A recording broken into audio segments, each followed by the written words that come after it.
केशवपुर गांव का रहने वाला कमलेश बहुत ही गरीब किसान था।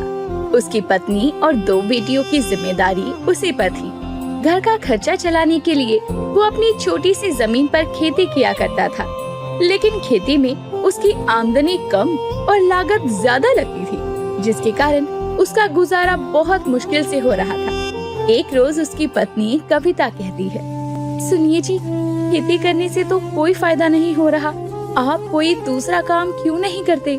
कविता, सब्र रखो, सब ठीक होगा। और वैसे भी मुझे खेती के अलावा और कोई काम कहाँ आता है। और तुम देखना, इस बार मैं अपने खेत में गेहूं चावल की जगह फूल गोभी की खेती करूँगा। फूल गोभी की खेती? पर क्यों? अचानक अनाज छोड़कर आप सब्जी की फसल क्यों उगाना चाहते हैं? क्योंकि मंडी में फूल गोभी के भाव बढ़े हुए हैं, इसीलिए फूल गोभी की खेती करना हमारे लिए फायदेमंद होगा। मुझे आप पर पूरा भरोसा है जी। ठीक है, फिर अब से फूल गोभी की खेती करने में मैं भी आपकी मदद करूंगी। कमलेश इस बार अपने खेत में फूल गोभी की खेती करने के लिए गांव के एक सेठ से पैसे उधार लेता है और बहुत मेहनत करके अपने खेत में फूल गोभी की फसल उगाता है। लेकिन फूल गोभी तैयार होने से पहले ही उसमें कीड़े लग जाते हैं और देखते ही देखते सारी फूल गोभी की फसल बर्बाद हो जाती है। अपनी बर्बाद फसल को देखकर कमलेश बहुत दुखी और निराश हो जाता है। हे भगवान, सारी फूल गोभी की फसल बर्बाद हो गई। अब मैं क्या करूं? इसके लिए मैंने इतना कर्जा लिया था, उसे कैसे चुकाऊंगा? मेरी तो सारी मेहनत पर पानी फिर गया। अजी शांत हो जाइए, अब होने को कौन टाल सकता है? पापा, पापा, आप दुखी मत हो। हाँ पापा, आप दुखी मत हो, घर चलो ना पापा। चंदा और मीना अपने पिता के आंसू पोंछती हैं। रात के समय कमलेश के घर में अन्न का एक दाना नहीं था। इसी तरह कविता अपनी दोनों बेटियों को सुला देती है और कुछ देर में उसकी भी आंख लग जाती है। आधी रात के समय अपनी पत्नी और बेटियों को कमलेश आखिरी बार देखते हुए घर से बाहर निकलकर रात के अंधेरे में गांव की नदी पर जाकर छलांग लगाते हुए खुद को खत्म कर लेता है। सुबह जब कविता की आंख खुलती है तो कमलेश उसे अपने बिस्तर पर नहीं मिलती। जैसे ही वो घर के बाहर जाती है तो गांव में रहने वाला गुल्लू भागते हुए वहां आता है। कविता भाभी, गांव की नदी के किनारे कमलेश भैया की लाश मिली है। क्या? कविता भागते हुए गांव की नदी के पास पहुंचती है और उसके पीछे उसकी बेटियां भी आती है। कमलेश की लाश को देखकर वो फूट फूट कर रोने लगती है। हे भगवान, ये आपने क्या किया? अब हमारा क्या होगा? आप हमें ऐसे छोड़कर नहीं जा सकते जी। बाबा, बाबा उठो ना बाबा। माँ, पापा ऐसे भीगे हुए क्यों हैं? इन्हें बोलो ना, उठे बाबा।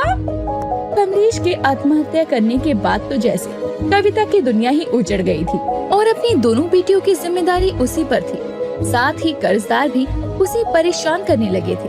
अब वो अपनी दोनों बेटियों की जिम्मेदारी और घर का खर्चा चलाने के लिए दूसरों के घरों में काम करके अपना गुजारा करती थी। समय बीतता है, धीरे धीरे कविता की दोनों बेटियां बड़ी हो जाती हैं। अपनी माँ की मदद करने के लिए वो अपनी माँ के साथ सेठ के घर पर काम करने लगती है। एक रोज घर की सफाई करते हुए चंदा टीवी देखने लगती है तो सेठानी उसे आकर टोकती है। अरे क्यों री, यहाँ काम करने आई है या टीवी को निहारने? क्यों मेरा फालतू का बिजली का बिल फूक रही है? माफ करना सेठानी जी, टीवी चल रहा था तो बस नजर चली गई। और तू बैठ गई अपना मनोरंजन करने। कविता, अरे ओ कविता। सेठानी के बुलाने पर कविता रसोई से जल्दी ही बाहर आती है तो सेठानी दोनों माँ बेटी को सुनाती है। दोनों सर झुकाए सेठानी की सारी खरी खोटी सुनते हैं पर पलटकर जवाब नहीं देते।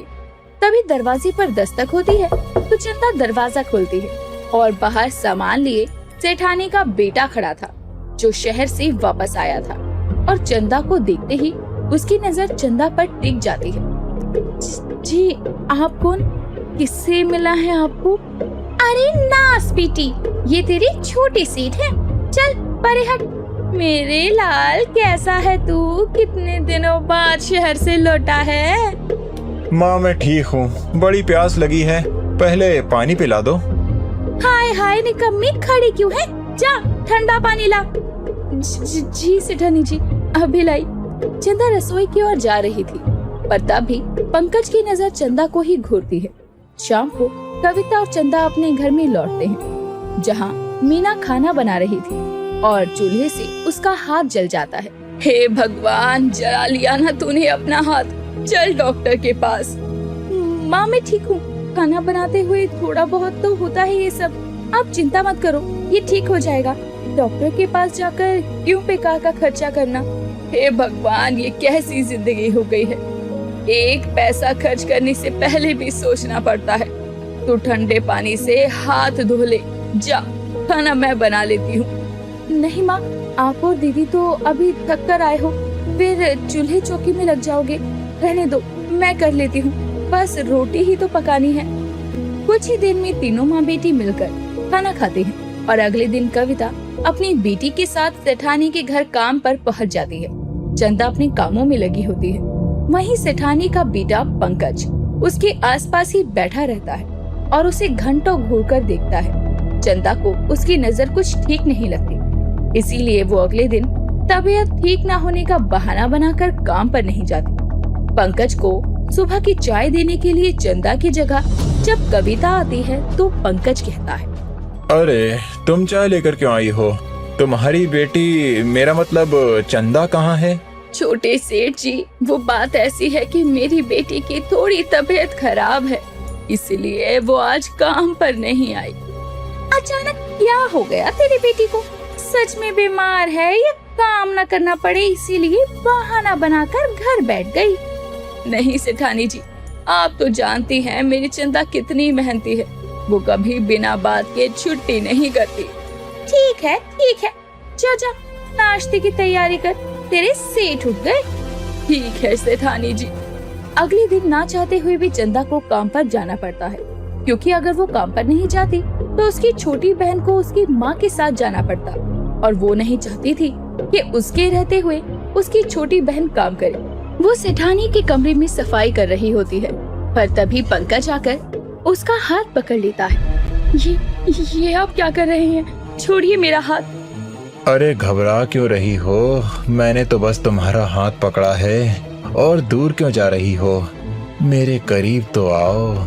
चंदा घबराई हुई थी, तभी पंकज उसके और करीब आकर जबरदस्ती करने लगता है, तो चंदा उसे धक्का दे देती है, जिससे कि वो टेबल से टकरा जाता है और टेबल पर रखा फूलदान जमीन पर गिरकर टूट जाता है, जिसकी आवाज सुनकर वहाँ सेठानी और कविता आ जाती है। तो चंदा रोते हुए कविता के गले लग जाती। क्या हुआ चंदा, तू रो क्यों रही है? हे भगवान, इतना महंगा फूलदान तोड़ दिया, नास पीटी। बेटा तू तो ठीक है ना? तुझे कहीं लगी तो नहीं? नहीं माँ, मैं तो ठीक हूँ। वो तो सेठानी जी, आपकी बेटी ने मेरे साथ जबरदस्ती करने की कोशिश की। माँ, मैं सच कह रही हूँ। ए लड़की, क्या बकवास कर रही है तू? ये मेरे बेटे पर गलत इल्जाम लगा रही है। मेरा बेटा ऐसा नहीं कर सकता। क्यों पंकज?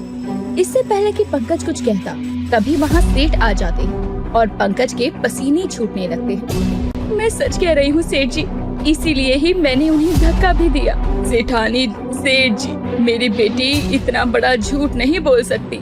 अरे ये सब क्या हो रहा है आखिर? अपने पति के वहाँ से जाने के साथ अपने बेटे की चुप्पी देखकर सेठानी समझ जाती है कि चंदा जो कुछ कह रही है वो सच है, लेकिन अपने बेटे को बचाने के लिए वो सेठानी चंदा पर ही चोरी का इल्जाम लगा दी।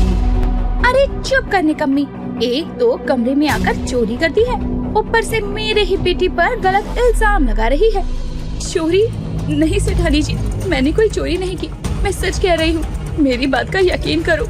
आप क्यों झूठ बोल रही हैं? झूठ तो ये बोल रही है पिताजी। ये माँ के कमरे में चोरी करने गई थी। जब मैंने इसे रंगे हाथों पकड़ लिया तो ये उल्टा मुझ पर ही गलत इल्जाम लगा रही है। देखा जी, अब क्या हमारा बेटा हमसे झूठ बोलेगा? मैंने सोचा भी नहीं था कि मेरे घर में काम करने वाली तुम माँ बेटी ऐसी हरकत करोगी। सेठ जी, हमने कुछ गलत नहीं किया, मेरी बेटी ने कोई चोरी नहीं की है, हमारी बात का विश्वास कीजिए।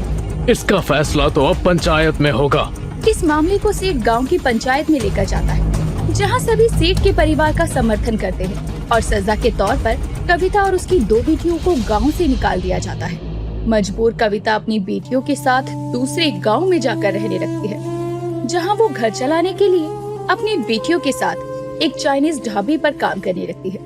तीनों ही पूरी मेहनत से ढाबे पर काम किया करती। कविता ढाबे पर आए लोगों को खाना परोसती, तो वहीं उसकी दोनों बेटी खाना बनाती और बर्तन साफ करने का काम करती। रोज चाइनीज खाने को बनता हुआ देखकर मीना ढाबे पर मंचूरियन बनाना अच्छे से सीख जाती। सब ठीक चल रहा था, लेकिन ढाबे के मालिक की नजर कविता की दोनों बेटियों के प्रति कुछ ठीक नहीं थी। एक बार मेरी चंदा के साथ जो हुआ, उसे मैं अपनी दोनों बेटियों के साथ फिर से नहीं होने दे सकती। इस काम से ज्यादा मुझे मेरी बेटियों की फिक्र है। अपनी बेटियों की सुरक्षा के चलते कविता उस ढाबे से अपनी पगार लेकर काम छोड़ देती है और अपनी सालों की जमा पूंजी से एक खेत खरीदती है, जिसमें वो अपनी बेटियों के साथ मिलकर फूल गोभी की खेती करती है। अच्छी फसल होने पर वो कुछ फसल मंडी में अच्छे दामों पर बेच देती है, तो वहीं कुछ फूल गोभियों से मीना चाइनीज मंचूरियन बनाती है और अपनी माँ और बहन को खिलाती है। ये तो बहुत ही अच्छे मंचूरियन बनाए हैं तूने मीना। हाँ बेटी, ये बहुत स्वादिष्ट है। माँ, मैं सोच रही थी कि क्यों ना मैं मंचूरियन बनाकर बेचना शुरू कर दूं। ये तो अच्छा विचार है, मैं भी इसमें तेरी मदद करूंगी।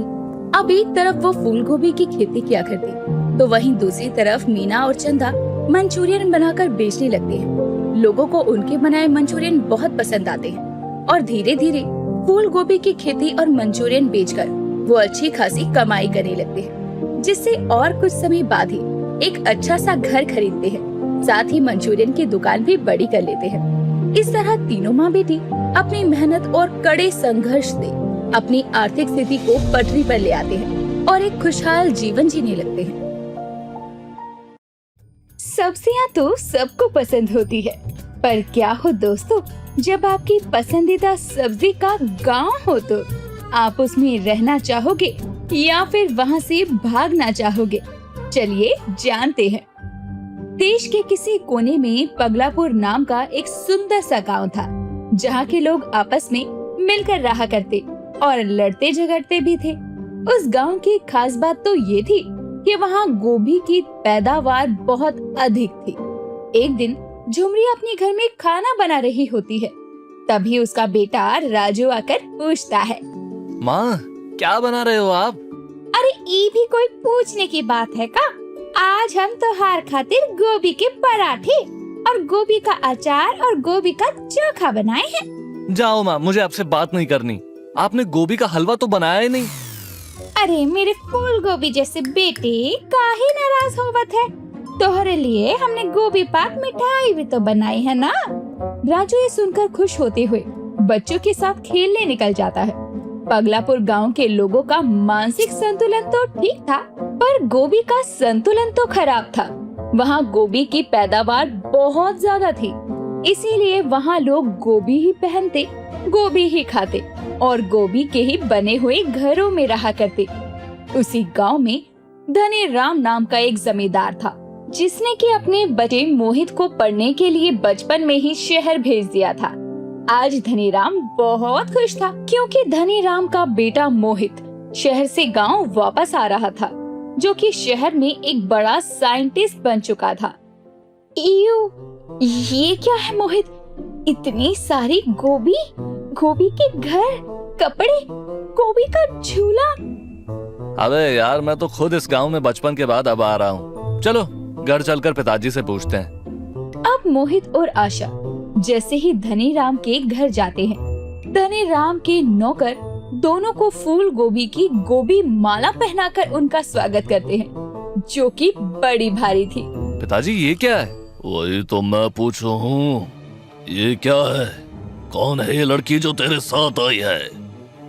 जी पिताजी, हम दोनों एक ही कंपनी में काम करते हैं और एक दूसरे से प्यार करते हैं, तो मैं आशा को आपसे मिलवाने ले आया।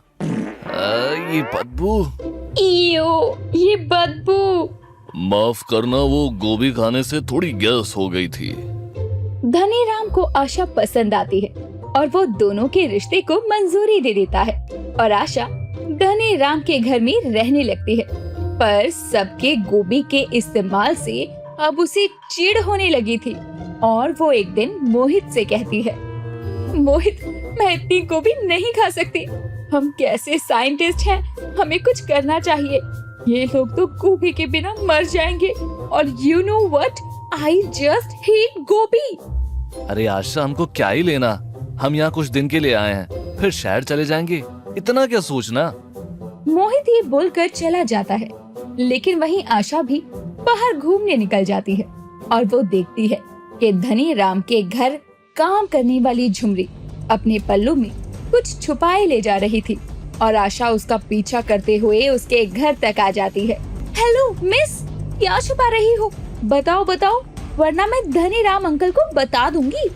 अरे ना मैम साहब, ही ना करना, वरना सेठ जी हम लोगों को गांव से निकलवा देंगे। वो हमरे मर्द ने शहर से डाक के जरिए हमरे लिए ये आम भेजाया है, इसी को छुपाए रहे।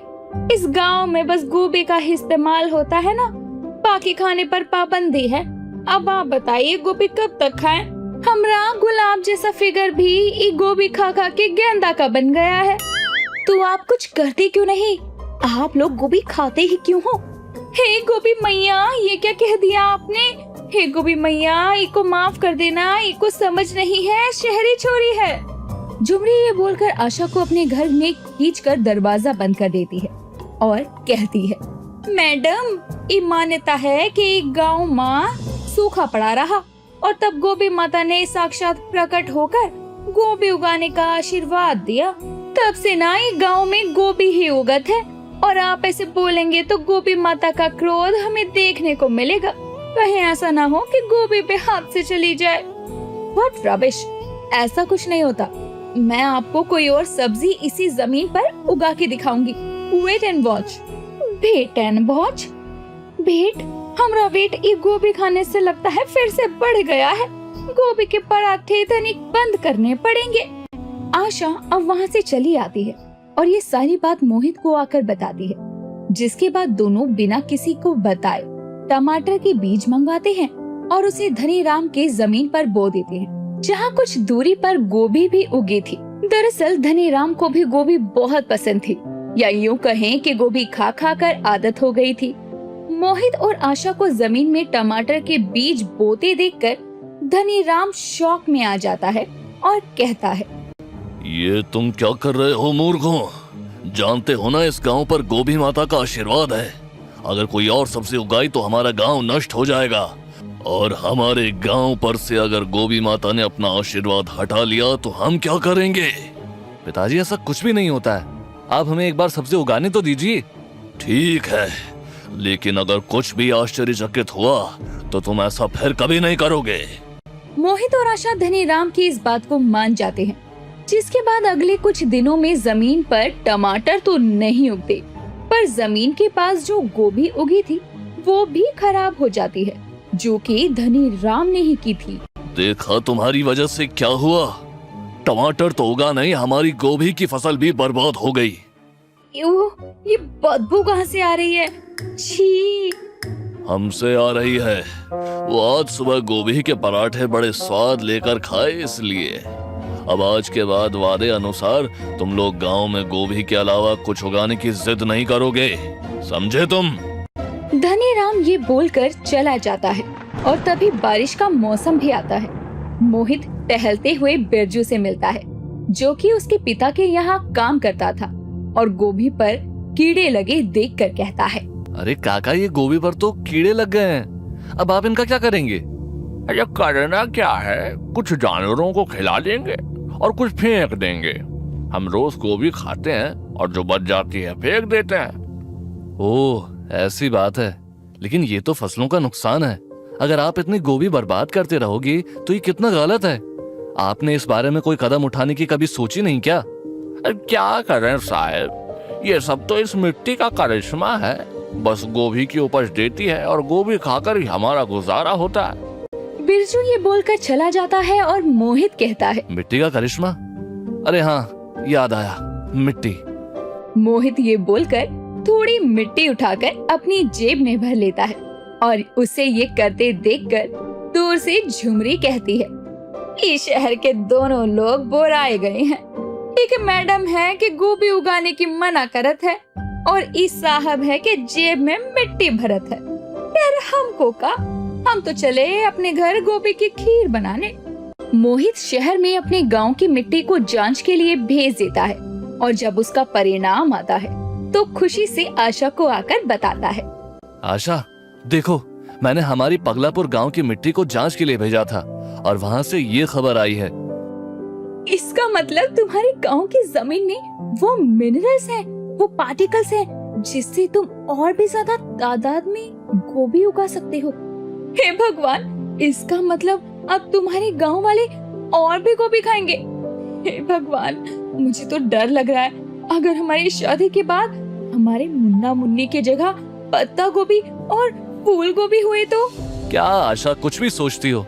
इसका मतलब ये है कि हमारे गांव में कोई गोभी माता नहीं है, बल्कि हमारी जमीन में वो खनिज है जिसकी वजह से हमारे यहाँ गोभी की तादाद बहुत अच्छी है। अब हमें पूरे गांव वालों को इस बात का एहसास कराना होगा कि गांव वाले सिर्फ गोभी पर निर्भर रहकर अपना जीवन नहीं बिता सकते। मोहित और आशा ठान लेते हैं कि अब वो इस समस्या का समाधान करके रहेंगे, जिसकी शुरुआत आशा झुमरी के घर एक लाल साड़ी पहनकर जाकर करती है। झुमरी जी, मेरी लाल साड़ी तो देखिए, इतनी बढ़िया लग रही है ना। पता है, मेरे पास तो लाल, पीली, नीली सब रंग की साड़ी है, पर मुझ पर तो काला रंग ना ज्यादा जचता है। खैर, आपको क्या पता, आप तो गोभी की साड़ी पहनती हैं, जो कि कभी भी कीड़े लग जाते होंगे। खैर, मैं तो चली। झुमरी आशा की साड़ी देखकर जल भुन जाती है, जिसके बाद वहीं मोहित भी पान खाते हुए धनी राम से कहता है, वाह क्या पान है, खाकर मजा आ गया। इसकी सुपारी, उसका कत्था। पिताजी आप तो पान भी गोभी के खाते होंगे ना? हाँ, तो क्या हुआ, गोभी हमारी शान है। हाँ हाँ, जिससे हम सब परेशान हैं। क्या कुछ कहा तुमने? अरे नहीं नहीं पिताजी, आप खाओ गोभी, मैं तो चला। कुछ दिन में मैं और आशा शहर निकल जाएंगी और आप अपनी गोभी की दुनिया में ही रहना। मोहित जाते हुए एक पान टेबल पर रख जाता है, जिसे मोहित के जाते ही धनी राम खा लेता है। हाय हाय हाय हाय, सालों बाद पान खाया है, वरना गोभी खा खा कर तो ऊब गए थे। एक दिन धनी राम हद से ज्यादा गोभी खाता है और उसे गैस का दर्द उठता है। गांव में कोई अस्पताल नहीं था, इसीलिए मोहित उसे शहर के अस्पताल लेकर जाता है और डॉक्टर बताते हैं, जी देखिए, आप गोभी ज्यादा खाते हैं, जिससे आपके शरीर में एसिड फ्लो बनता है, तो और सब्जियां भी खाइए। डॉक्टर के जाने के बाद धनी राम रोने लगता है। अब मैं क्या करूं? ऐसे तो मैं मर जाऊंगा। जब हमारे गांव में गोभी के अलावा कुछ उगता ही नहीं तो खाए क्या? धनी राम के बोलते ही आशा और मोहित एक कागज उसके हाथ में देते हैं। ये लो पिताजी, आपकी समस्या का समाधान। अब क्या मैं कागज खाऊं? नहीं अंकल, ये एक कंपनी है जो कि आपसे गोभी खरीदना चाहती है। आपके गांव की जमीन में कुछ ऐसे पार्टिकल्स हैं जिसकी वजह से गोभी की तादाद ज्यादा होती है। अगर आप गोभी को बाहर के लोगों को सप्लाई करेंगे तो उससे आपको पैसे मिलेंगे और आप बाकी के सामान खरीद सकते हैं। हाँ पिताजी, हमें कभी भी एक चीज पर निर्भर नहीं रहना चाहिए। कल को हमारे गांव की फसल में गोभी की अच्छी तादाद ना हुई तो हमें दिक्कत आ सकती है, और आपको ही देखें तो सिर्फ गोभी खाने से कितनी परेशानी हो गई। हाँ मोहित, तुम ठीक कह रहे हो। हमने ही अपने दिमाग में गोभी माता का वहम बैठा लिया था। अब से हमारा गांव कभी भी गोभी पर निर्भर नहीं रहेगा। धनी राम जमींदार होने के नाते अपने पूरे गांव में ऐलान कर देता है कि अब उनका गांव गोभी पर निर्भर नहीं रहेगा। वो लोग गोभी की खेती तो करेंगे, लेकिन उसका व्यापार बाकी शहरों में भी करेंगे, जिससे जो भी पैसे आएंगे वो उन पैसों से अपनी जरूरतमंद चीजों को खरीद सकेंगे। अब झुमरी नई नई साड़ियाँ पहनने लगती है, तो वहीं धनी राम अब नए नए पकवान खाकर कभी कभी गैस छोड़ दिया करता, और इस तरह पगलापुर गांव अब गोभी पर आश्रित नहीं रहता।